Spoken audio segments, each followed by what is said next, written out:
दोस्तों, एक स्टोरी जो आज मैं समझाने वाला हूँ ये ज़रूर से ज़रूर आपने बचपन में सुनी होगी। लेकिन वो बचपन के लिए तो सही थी, लेकिन आज के दौर के लिए क्या वो स्टोरी सही है या उसमें कुछ चेंजेस करने की ज़रूरत है, इसके बारे में बात कहूँगा। साथ ही साथ आपको ये भी बताऊँगा कि इस स्टोरी से आप लाइफ में क्या क्या सीख सकते हैं और अपनी ज़िंदगी को किस तरह से बेहतर बना सकते हैं। एक बिच्छू तालाब के अंदर डूब रहा था। रास्ते से गुजरते हुए एक इंसान ने उस बिच्छू को देख लिया और उसकी मदद करने के लिए आगे आए। जैसे ही उन्होंने पानी में हाथ डालकर बिच्छू को निकालने की कोशिश करी, बिच्छू ने अपनी आदत के हिसाब से उन्हें डंक मार दिया, जिसके दर्द की वजह से बिच्छू उनके हाथ से छूट गया और दोबारा से पानी में गिर गया। दोबारा से उन्होंने बिच्छू को उठाया, लेकिन फिर से उसने डंक मारा और फिर वो पानी में गिर गया। ये सिलसिला कई बार चलता रहा। एक इंसान ये देख रहा था, वो करीब आया और उस नेक इंसान से कहने लगा, क्या तुम्हें समझ नहीं आती, इस कीड़े की, इस जानवर की आदत में डंक मारना है। तुम चाहे कितना ही इसे बचाने की कोशिश क्यों ना कर लो, लेकिन ये तुमको डंक मारेगा ही मारेगा। ये सुनकर उस नेक इंसान ने कहा कि तुम्हें समझ नहीं आती, जब ये हकीर सा जानवर होकर अपनी आदत को नहीं बदल रहा, अपनी बुराई को नहीं बदल रहा, अपने डंक मारने की फितरत को नहीं बदल रहा, तो मैं तो ईश्वर की सर्वश्रेष्ठ संरचना हूँ।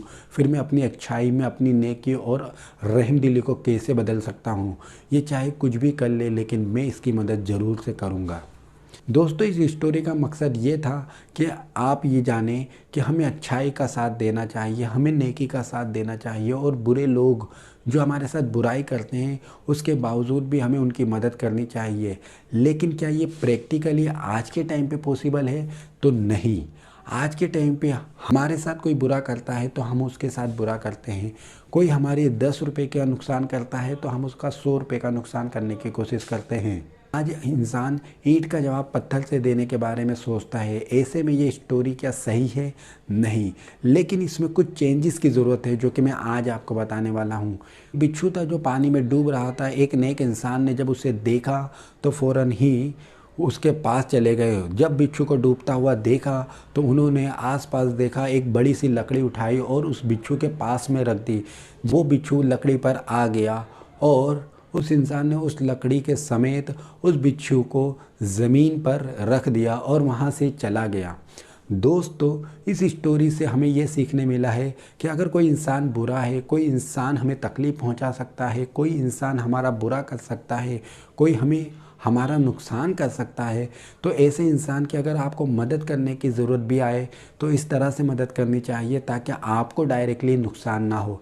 जिस तरह से उस नेक इंसान ने एक लकड़ी की मदद से उस बिच्छू की मदद करी और उसकी जान बचा ली, ठीक इसी तरह से आप भी इस बुरे इंसानों की मदद कर सकते हैं ताकि आपको उसका डायरेक्ट नुकसान ना हो। डायरेक्टली अगर आप किसी की मदद करने जाएंगे तो हो सकता है कि उससे ज़्यादा आपका नुकसान हो जाए और आपको तकलीफ़ उठानी पड़े।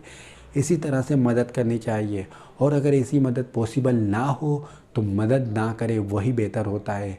क्योंकि आज के टाइम पे इंसान का खुद का बेहतर बनना, खुद का अच्छा बनना और खुद को बचा लेना वही काफ़ी है।